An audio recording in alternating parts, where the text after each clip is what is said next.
Okay, Bismillah Rahman Rahim. Today we'll start the chapter number 7, and in this chapter we are going to discuss about the atmosphere and the human activities which are affecting the atmosphere. So first of all, going in detail, we should know the composition of atmosphere. It means that atmosphere is made of what? Now, if you see the earth, let's say this is our earth, and around the earth you have the air, and after that space will start. Space means no air, nothing. So this part which is I'm just shading now, all this part is known as atmosphere. This part around the earth, in other words, we can say that we are living under the sea of air. All around us we have air, and if you go beyond that, the space start, and this area which we am just circling now, that is known as atmosphere. Now if you talk about the composition, this atmosphere, which gases is contained, so you will see the most abundant gas is nitrogen, that is 78%. In some books you will find 79%, so both are fine. And other gas is oxygen, and this oxygen sometime you'll find it at 22%. And then you have argon 1%, and other traces of the mean very small amount of other like carbon dioxide, neon, helium, methane, krypton, hydrogen, nitrous oxide, xenon, ozone, iodine, carbon monoxide, and ammonia. This 1% compose of all these ones. So from here you can say that this is how the composition of the atmosphere is. The lower altitude is, if you talk about the lower altitude, mean at low height you can also find the water vapors. So this is the composition of the air. So mainly gas is nitrogen, oxygen, mainly. After that you have argon, and other traces you have the gases as we discussed now. So this is the composition of the atmosphere. This thing they have shown in the form of a, you can say, pie chart. You can see our graph. You can see here, this is nitrogen, this is oxygen, and 1% are the other gases. Got it? Now again the same thing. Here you can see that nitrogen 78, 20, 0.93, and all these gases you can see here. This is the basic composition. One diagram is enough, but I just want to show, maybe in the exam they will give you a different one, and you don't no need to be confused, but mainly you should know that which gases are present and what is approximate percentage of nitrogen, oxygen, and other one. Now here we talk about the different components, and we'll talk about the importance to the life on earth. For example, the first one is nitrogen, and what is the percentage in atmosphere? 78%. And why it is important? So it is really important for growth of the plant. Remember, we in biology you also have in chemistry NPK fertilizers. These are the fertilizer which has nitrogen, phosphorus, and potassium, and nitrogen is also important for the growth of the plant. So this is the first thing they have. After that, oxygen. Oxygen, it is 20% or 21%. And why it is important? Produced by photosynthesis. It is produced by photosynthesis and used in respiration. Respiration is we are breathing. All the humans and animals, they need oxygen for respiration. After that, you have the water vapors, that is H2O, but in the form of gas, and the percentage is 0.2%. And the source from where it is coming, precipitation, mean rain, snow, sleet, and provide the most natural greenhouse gases vital for existence of life. And water, you know that it is really important for the life existence. Without it, very difficult to live, or you cannot live without water. After that, you have carbon dioxide. The percentage is 0.3 used in plants for photosynthesis. When the plants are doing the process of photosynthesis, so they are doing this one. And also it's a greenhouse gas, and it cover our planet, and then it is can cause the global warming. After that, you have argon. Argon is you have 0.93%, and other gases, they put them in one because all these are noble gases. So here argon they have 0.9, and these traces mean very small amount, very small quantity, and can create an inert atmosphere to protect the materials from reacting with oxygen and other gases. This is the question also in chemistry, the uses of noble gases, and they are inside the bulbs. Okay, why? Because they make atmosphere and make the gases unreactive. After that, you have noble gases, particle dust. Mean they also have the noble in the form of dust also, noble gases, absorb and reflects incoming shortwave radiation from the sun. Water vapors condense in particles, forming droplets in ice crystals, which are the basis of cloud formation. They are saying that no noble sorry, not no, noble non-gaseous particles. The non-gaseous particles, like you have dust particle, sometimes you have other particles, so they are important for what? To absorb the short wave radiation, and also they convert the water vapors into clouds, water droplets. So this is another important use of non-gaseous particles in the atmosphere. After that, the third one, you have the pollutants. What are the pollutants? You have sulfur dioxide, you have nitrogen dioxide, you have methane. Now here, the word pollutant, when they're talking about word pollutant, pollutant means that anything which is not in the atmosphere naturally, it is added by the human activities, or it is added from the earth, like sulfur dioxide, like nitrogen dioxide, like methane. So then these are known as pollutants, and they are found in a very small quantity, and what their importance can lead to the smog. Smog, I told you, there is a fog. Fog mean that water vapors, water vapors, they come down near to the earth and visibility become very less. When fog plus dust or smoke, they combine together, they make smoke. You can say smoke is a combination of fog, dust, and smoke. So that is known as smoke. Smoke is really dangerous. Visibility become really less, and it spread the respiratory diseases. So this is the whole, the things which are present inside the atmosphere. Their components are here, the composition is here, and the importance to life or their effects on life. This is the whole thing. It's really important. You have to go through this one. Okay. Now, here we are going to divide the atmosphere into different layers. Now, before that, see, the atmospheric pressure decreases as the height increases in all the layers of the atmosphere. Based on the temperature change, the atmosphere is divided into 4 layers. Now, they're saying that, for example, if you are on the earth, this is your earth, and this is your atmosphere, let's suppose.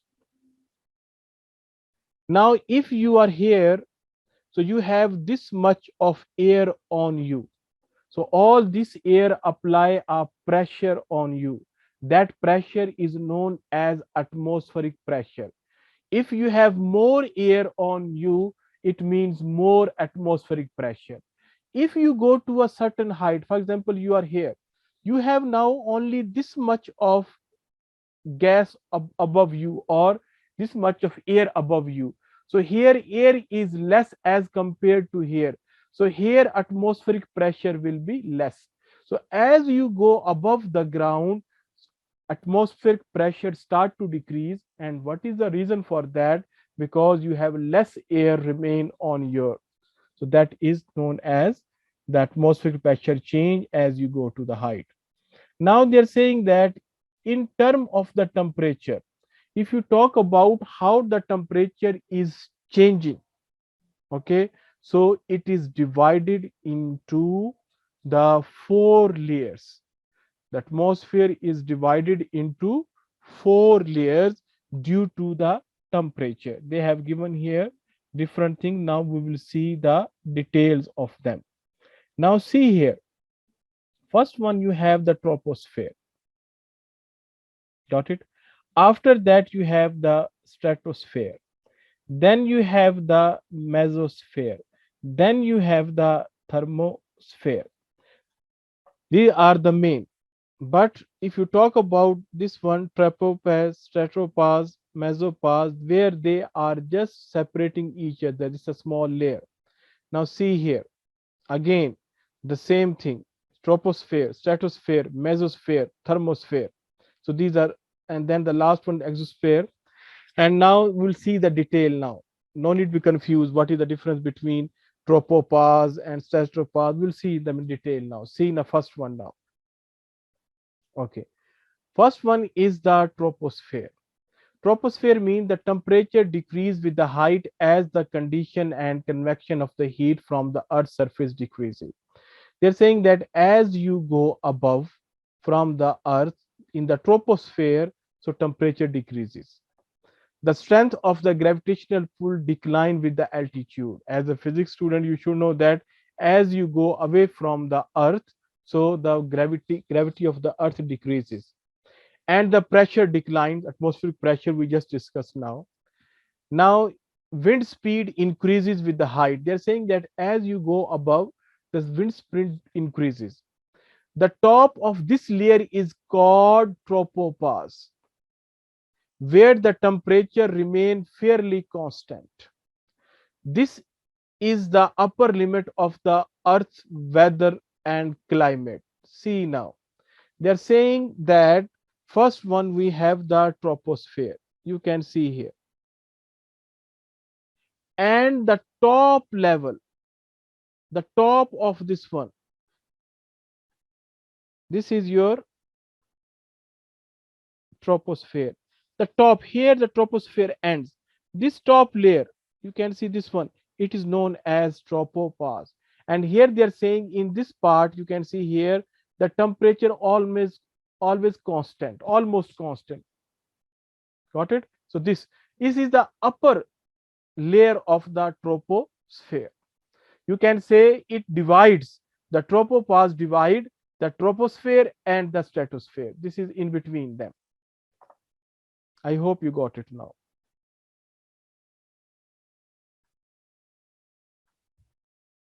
After that, you have the stratosphere. The one important point here, they're saying that this upper limit to the Earth's weather and the climate. So this there, by this upper limit, they decide this stratopause, this one. So here they decide the what will be the weather and what will be the climate of a particular area.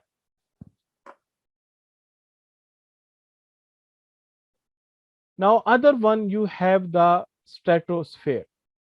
In the stratosphere, temperature increase slightly with the height. Here, temperature is increasing but slightly with the height. This is called temperature inversion. When the temperature is slightly increased with the height, so this is known as temperature inversion. And this area, I'll explain to you also this one in further it will come what is temperature inversion. Why it is called? This is caused by the concentration of ozone that absorb the incoming ultraviolet radiation from the sun.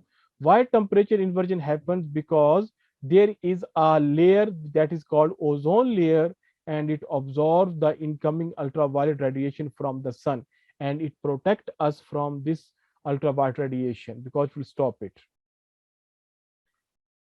After that, this layer also acts as a shield against incoming meteoroids, which burn out when they enter the Earth's gravitational field. So they're saying that this shield also protect this, us from the meteorites. Meteorites, you know that the small, the rock particles which come from space with a high speed and come in the gravitational field and they burn there. And sometimes they fall on the Earth also. Now, like this one, this is also the upper limit is known as stratopass. Stratopass. Got it? After that, this is the stratosphere. Then you have mesosphere. Yes, this numbering is wrong. That is the third one. Yes, that is the meso.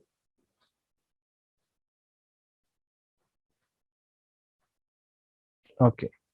Then after that, you have the mesosphere. The temperature falls rapidly as there is no dust, water vapors, or ozone to absorb the short. This is above the ozone layer. If you see the mesosphere, it is above the ozone layer, and they're saying that there is no dust particles, no water particles, no ozone. So there is nothing. So here temperature decrease rapidly. So that is known as mesosphere. The upper limit of this layer is called mesopause. Upper layer is known as mesopause. I will show you the diagram now. See the first diagram again. I'm taking you. See here. So if you see here, our stat ozone is still here. And this mesosphere comes after ozone. And any sunlight comes here, so there's nothing to protect. In stratosphere, you have the ozone, but here nothing. So temperature here increase rapidly. So decrease rapidly. As you go up, temperature decrease. Temperature become really cold. And the top layer of this mesosphere is known as mesopause.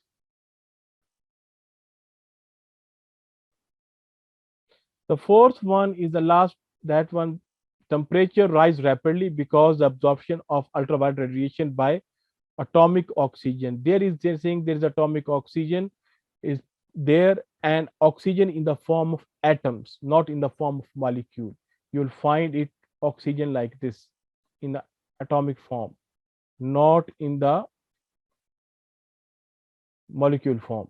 So here temperature rises rapidly, and the temperature, the upper limit of this layer is called the thermosphere.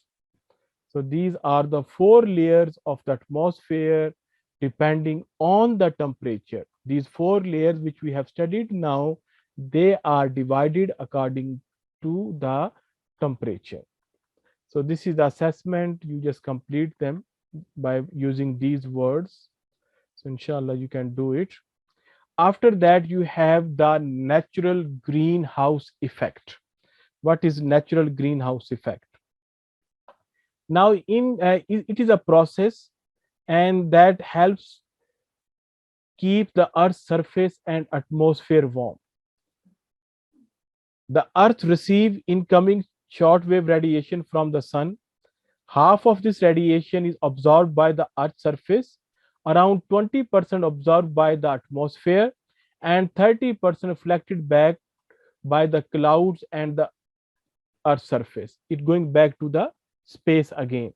So due to that, temperature of the Earth remains a constant value.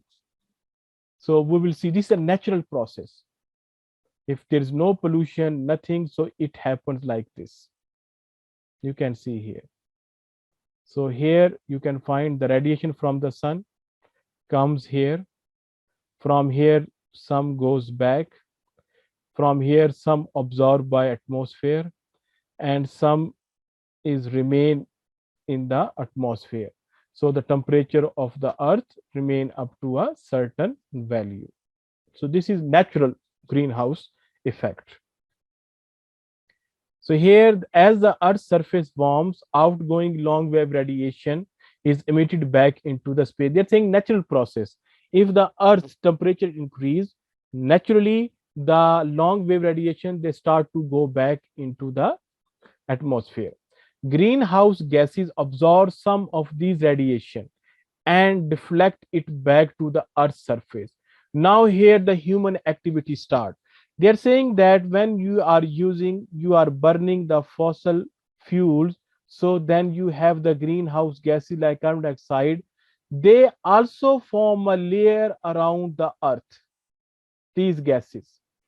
So whenever what they will do, they allow the waves radiation to come in, but they don't allow it to go back. So by this way, the temperature of the Earth increasing. So this process maintains the Earth's temperature at around 33 degrees Celsius, warmer than the otherwise. So natural. So natural means water vapors, carbon dioxide, ozone, methane, and nitrous oxide. They are natural gases. But when talking about artificial gases mean CFC, chlorofluorocarbons. So here, if they are more, then they can cause the global warming or the temperature of the Earth is increasing. Now see here the difference. This is the natural greenhouse effect. Here the solar radiation coming, some absorbed by the Earth, other going back, and here you have less, some atmosphere, some of comes here from the atmosphere. But human enhanced greenhouse, human they cause the pollution by burning fossil fuel. See, radiation is coming back here. Sorry, coming to the, you can say from the sun coming to the Earth. From here it won't go back, but again it's reflected back. Okay, so see now the temperature, you can see the red thing, temperature is increasing. If you see the temperature here, so here the temperature is higher, so it means less heat escape to the space. Here more heat escape to the space. So due to that, temperature of the Earth is increasing. So this is known as global warming. Due to this, the ice is melting on the poles. Atmospheric pollution and its causes. We'll see the atmospheric pollution and its causes now. Air pollution occurs when atmosphere contains gases and substances, pollutants, in a harmful amount. They're saying in a small amount it is acceptable, but if they will be in a large quantity, then they become harmful. The substances that directly pollute the atmosphere are called primary pollutants. So here, what is the primary pollutants? The substances which directly pollute the atmosphere. If the primary pollutants undergo a chemical reaction and resulting a compound, so those compounds are known as secondary pollutant. So you should know the difference between primary. Any substance, for example, now you have this substance A, it directly it will make the pollution, but other way, okay, first see when it's make directly, so this is known as primary pollutant. But if it will react with another thing C and make another substance, that is, let's say D, compound of A and C, so this is known as secondary pollutant. Both are pollutant, but one is first and then second. So one is the smog. What is a smog? I told you before now. When the fog plus dust plus smoke, when they combine together, so they make smoke. Burning of fossil fuels in industry, homes, and vehicle provided particular. So the smoke and dust and for fog to form the smoke. So this is the smog is primary or secondary pollutant. Can anybody tell me?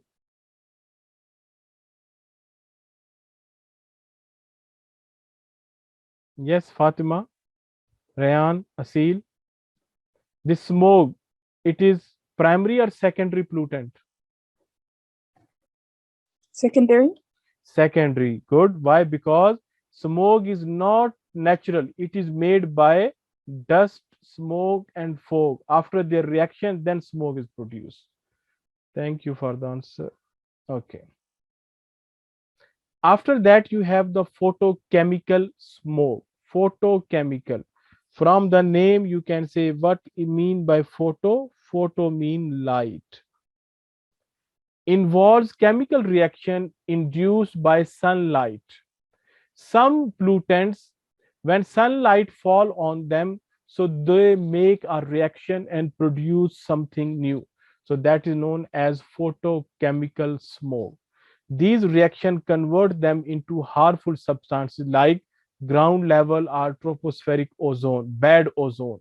There is ozone is two types. One good ozone is above in the sky, which protect us from the ultraviolet radiation. Other ozone is created by the photochemical reaction and it is near to the ground.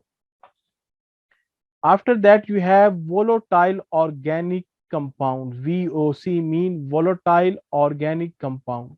The chemicals which cause photochemical smoke that easily enter the atmosphere gases mainly from evaporation. So example, hydrocarbons like methane, ammonium nitrate, carbon monoxide due to an incomplete combustion, all these are known as volatile organic compounds. Temperature inversion, this word, remember, we just used it before. So now what is the meaning of the temperature inversion? A weather condition.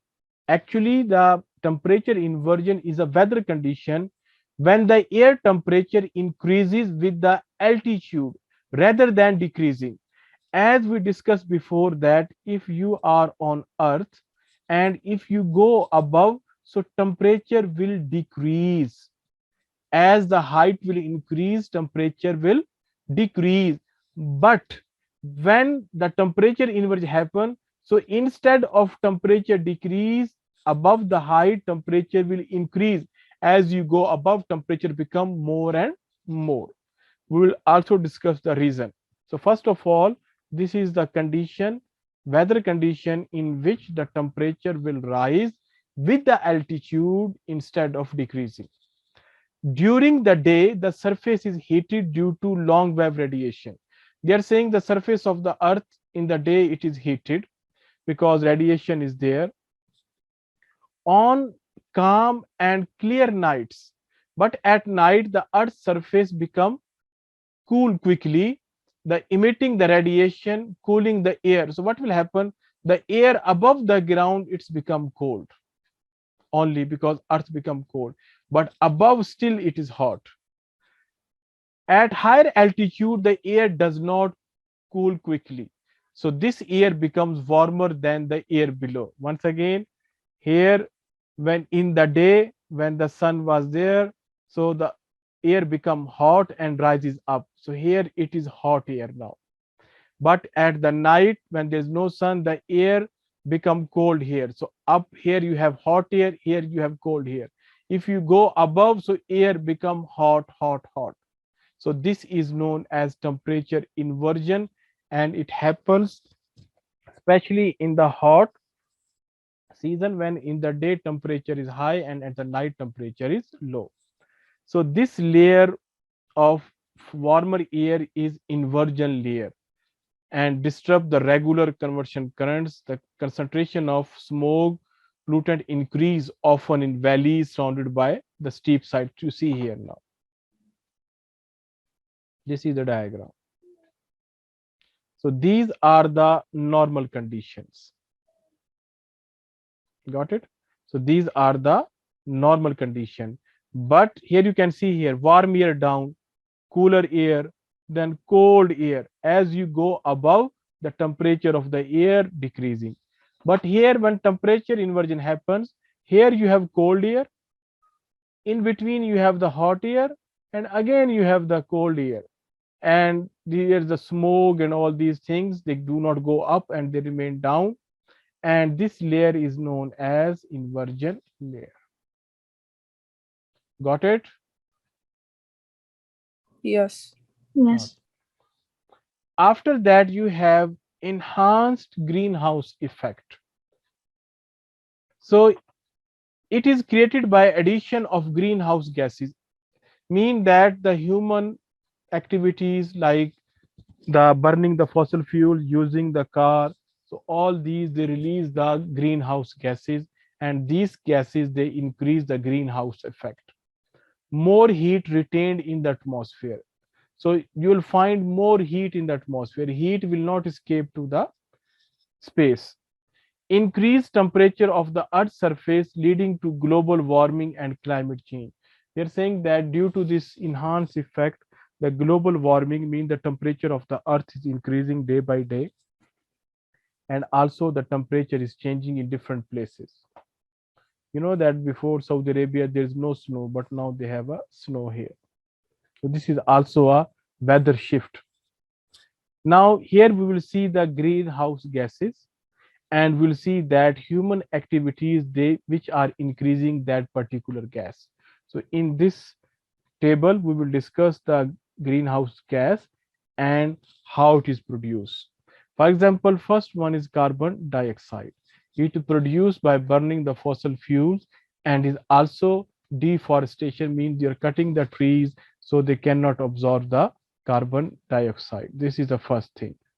After that, you have the methane, and the formula is CH4. So cattle and rice production, they release methane gas.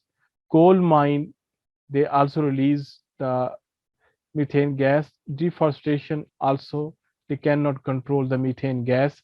And decomposition of the waste, landfill site, these waste from the homes and this one, they also release the methane gas. Even the waste from the animals, dung, this is known as the waste from animal, they also release the methane gas. So this is another greenhouse gas. After that you have CFCs, mean you have chlorofluorocarbon, CFCs, C for chloro, F for fluorocarbons. From where they are produced, aerosol sprays, mean perfumes, you have air fresheners like this, body sprays. Also the fire extinguishers which are used to put off the fire, they also produce the CFCs. Refrigerators and air condition, they also produce the chlorofluorocarbons. Then you have the nitrogen oxide.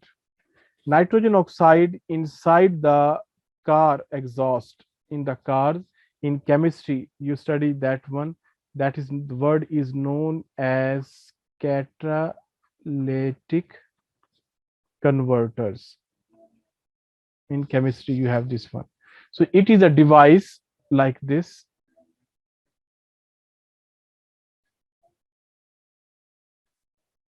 It is fitted in the cars, and when nitrogen gas or oxides come from this side from the engine, it will convert them into nitrogen oxide, less harmful thing. This is known as catalytic converter. In the cars down it has. So from where it is comes, oxides of nitrogen, the vehicle exhaust, means silencers, from where the smoke comes out, and the fertilizers like NPK fertilizers come here. After that you have tropospheric ozone, and this is also human made, and it is down near to the earth. This is human made ozone layer. The chemical reaction involving nitrogen oxide and unburned fuel vapors. When you have unburned fuel vapors and you have nitrogen oxide, when they react via chemical reaction, then they form this ozone. So in this table we have discussed the greenhouse gases and the human activities which are increasing the amount of these gases. So this is really important, you have to go through this one. After that you have the acid rain.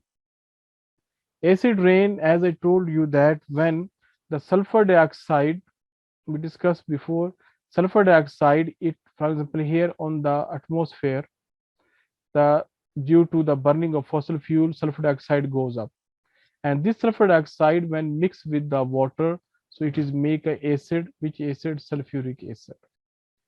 And in the same way, nitrogen oxide, when it go and make a reaction with water, it make acid, that is nitric acid, HNO3. So by this way, the acid rain form. And this acid rain mean it has pH less than 7, because anything which has pH less than 7 is known as acidic. So then this acid rain, when from where it forms, burning of fossil fuel in factories, vehicle emissions, these gases mixed with the water vapor. So all these, when they comes down with the rain, so that rain is known as acid rain, and it is dangerous for the lakes, for the soil and other things. You can see here acid rain. So acid rain pathway, here nitrogen going out, here nitrogen going out, sulfur dioxide going out. They go up in the clouds, they mix with the water and make acid rain, and then they come back. So this is the acid rain. Okay, now we'll talk about the ozone layer depletion. When you talk about the word depletion, depletion means that removal or decrease in something. So here they are using a term that ozone layer depletion. It means that ozone layer or it is removed or it is decreased. So ozone is a greenhouse gas that can be found in troposphere, bad ozone. So there are two. One is bad is in troposphere near the earth, and other is an stratosphere, good ozone. So this you should know the difference between them. So, and it is concentrated at about 25 kilometers. So if you thickness of this is like a 20 in the atmosphere above. So ozone layer protects the earth from the sun harmful radiation. It is formed when oxygen filters from the top of the troposphere and reacts under the influence of ultraviolet radiation to form ozone. The formula I told you before, ozone formula is O3. Now it is continuously formed, destroyed, and replaced naturally, creating a dynamic balance that is disturbed by human activities. Normally, it happens that when due to human activities, for example, when humans they are producing too much carbon dioxide and burning the fossil fuel, this one, so it is disturbed. But there is a process in which it is repaired again and again. So that is a natural process. When CFC reach to the stratosphere, the ultraviolet radiation breaks them down, releasing chlorine. They're saying these chlorofluorocarbon, when they go up in the stratosphere, so it will break down by the ultraviolet radiation, and chlorine is released from them. Chlorine react with oxygen and destructive process, breaking down the ozone molecule to chlorine monoxide and oxygen, repeating the layer of and forming a hole. They're saying that this chlorine, when it goes up, so this chlorine it react with what? Ozone molecules, O3 molecules, and it will just break that bonding and convert them into chlorine monoxide and oxygen again. So by this way, the hole becomes in the ozone layer, and that can be a dangerous. This hole allows the harmful radiation to enter the earth atmosphere. For example, from this hole, the radiation which is dangerous, it can also come. So this is how the ozone layer is destroyed.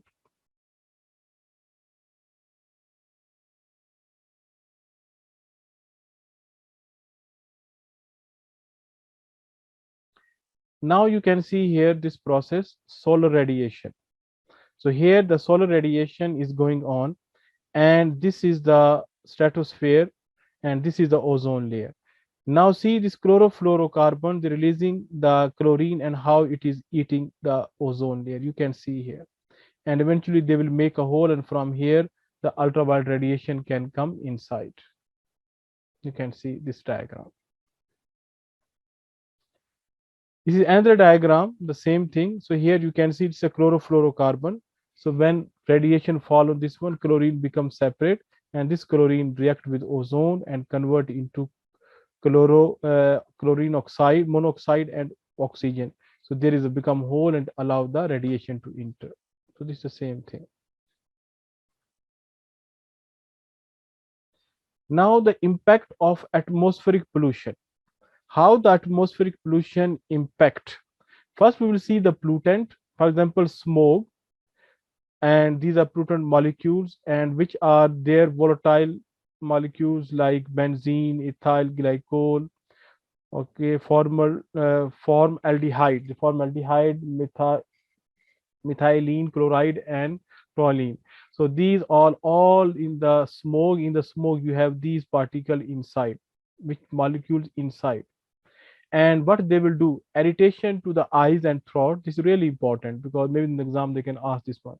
Respiratory disease like asthma, like you have the fine particle get into lungs, leading to the lung cancer, strokes, and the heart attacks, and breathing difficulties. So the smoke in which you have these particles inside, so then they can cause these problems too.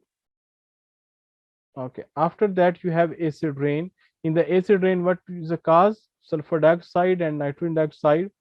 Acidification of the groundwater, making the water undrinkable, can cause the diarrhea and stomach upset. The water is consumed. The aluminium leached from the soil to the groundwater. Acidification of groundwater damage tree roots. Crop yield decline, mean the quantity of the crops it will decline. And after that, nutrients like calcium are leached out to the soil. Fish die, acidity level increase. Limestone building their chemical weathering happen due to the acid rain. After that, ozone depletion happens. Why? Due to chlorofluorocarbons. As I told you, what happens? Higher level of radiation cause sunburn, skin cancers, retina damage, and cataract. This is also a disease for the eyes. Extra ultraviolet radiation limits the reproduction of the phytoplankton, affecting the entire food web. Change the biochemical composition of the some plants leaves, make them less attractive as food. So this is the things are caused by the pollutant and their effects on us. Another pollutant, you have the climate change. And what are the various greenhouse gases? How the climate is changed? Melting of ice sheet, glaciers, and permafrost causes the rise in sea level. It is happening when the global warming happening, the sea level rising. Damage to the low-lying countries for flooding. So if the sea level rising, it can cause the flooding in some countries. Forced migration as people lose their homes and farmland from rising the sea level. Loss of biodiversity, habitat, extinction of the animals and plants cannot adopt. If a plant cannot adopt the weather climate change, so maybe it will be distinct. Increase the droughts and could lead to the desertification and famine. The sea level rise lead to the loss of coastal land and increase erosion. So this can happen. After that, managing the atmospheric pollution. How you can manage atmospheric pollution? For that, you have the different steps. Number, reducing the carbon footprints. You have to reduce the carbon usage. Carbon footprint means a measure of the impact of our activities on the environment. It calculates all the greenhouse gases expected to produce. So you have to reduce the carbon use.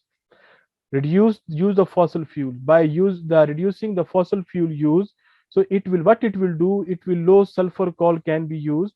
Increase the use of renewable energy sources like you can solar energy, the wind energy, geothermal energy. These type of the things you can be adopted, so that atmosphere pollution will be decreased.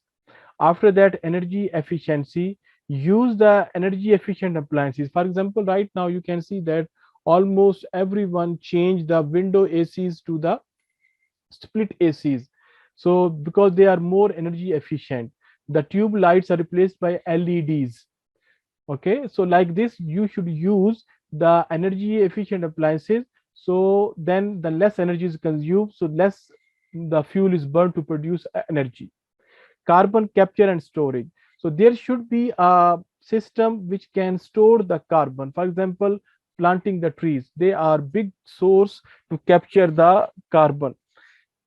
Okay, and after that the carbon, you can say dioxide, it, if it's coming from the power station, it can be stored, and it can be, you can say, through pipelines, it can send to storage and can be used for different purposes. Transport policies, because now everybody using the different separate cars, if instead of car they use the buses, metro system, or the trams, so then it will be easy to control the pollution, because instead of 50 cars, if only one bus is working, so it will produce less atmospheric pollution. Electric or hybrid cars can be encouraged. The government should give the special discount for these cars. Biofuels can be used, like ethanol. Vehicle can be banned from the certain parts of the city pedestrianization. For example, in some country, some areas where the pedestrian people, they are walking on foot, they should be banned from there, and the government should encourage the this one, the bicycles and these type of thing. Public transport and residential parking can be made free. So like this, these are the things by which the pollution, sorry, can be decreased. After that, international agreements and policies. So this pollution is not the one country problem, it is a worldwide problem. So within the country the government should apply the policies, but as internationally they should make the agreement so that they can make the climate change. Like now they are saying to the countries for more plantation, more forests, so you can decrease the climate change. CFC replacement, reduction in use of CFCs. Hydrofluorocarbons can be used as the alternative. Safe disposal of the CFC items, so that can be another. After that, taxation. The taxation, higher road tax. So like in Dubai, you have this system in which if you will going to certain roads, so you have to pay, and it is sticker is you can say pasted on your windscreen, and they are taking the money from that. Okay, so in the same way, if the government will put tax on the road, so the people will not use their own cars, so they will use the public transport. After that, catalytic converter, I told you this is a device which is fitted inside the vehicle. It will convert the harmful gases which is coming from the engine to less harmful gases. For example, nitrogen dioxide convert into carbon monoxide, and nitrogen dioxide convert into nitrogen, and carbon monoxide is converted into carbon dioxide. So low sulfur vehicle fuel can be also used. So use the fuel in which you have the low sulfur. After that, you have the flue gas desulfurization. In chemistry, you have this topic. You know that the chimneys, which is releasing the gases from the factories. So inside they have a scrubbers. These scrubbers, they will remove the harmful things as the smoke will go out in the air. So that process is known as flue gas desulfurization. Scrubbers can be used to remove 95% of sulfur dioxide emission. Lining chimneys with the lime also reduce the emission. If you put the lime here, they also reduce the emission of sulfur dioxide gas. After that, you have reforestation and afforestation. What is the difference between them? Reforestation means replanting an area with trees. Afforestation means planting trees in a barren land. Barren land means there is nothing before, empty, dry land. So this is the difference between them. So you should do both things to reduce this one. So these are the key terms used in these things, and go through this one, inshallah. And next class we are going to do the past papers for the chapter number 7, classified past papers. Thank you.